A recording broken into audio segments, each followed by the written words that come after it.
As a genre, isekai is known widely as the blandest sellout in modern anime, taking over from the trashy harem anime that I personally enjoy in the 2000s. A lot of people say that all avenues have been explored, and clearly people are now simply rolling the dice to generate the next title of these animes or light novels or whatever. But if anything, it's the grandfather of them all, Mushoku Tensei, that has shown us that there are still depths that we can dig and treasure that we can still find in this well-worn out mine. Outside of the excellent animation and direction, as well as the nostalgic-inducing ranting of Kyon himself, the first 2 episodes of the season really stood out to me. I can talk about the world building, but what I really want to focus on here is the main character, Rudy.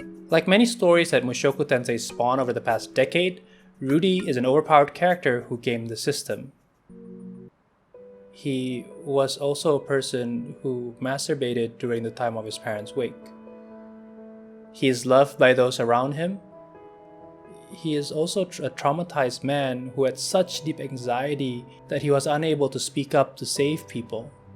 He feared the world back when he was still in ours, and now that he's in another, that fear still held him for many years. Because at the end of the day, anxiety and trauma doesn't care if you can literally rip apart the sky. And it wasn't like he had some sort of epiphany either that cured him of this trauma. It took someone else to break that barrier for him, even if Roxy was unaware of what she was doing. I don't think Rudy could have done it without her.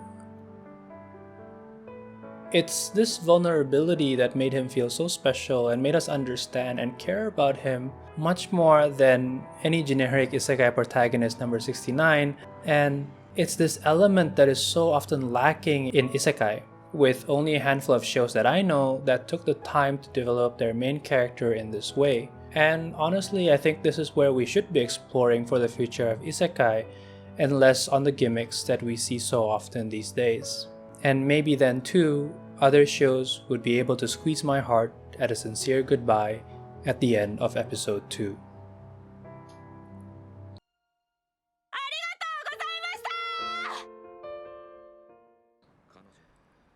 Alright, as much as Rudy is a duality, Mushoku Tensei is as well.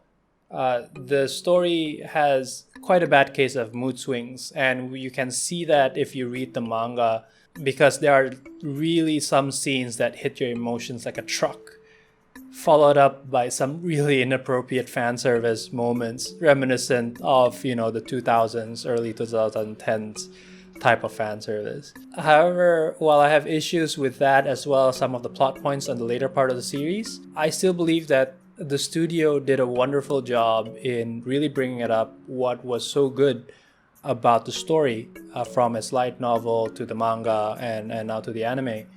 And I like that they took their time in developing the characters. I wish that more shows would spend that time as well.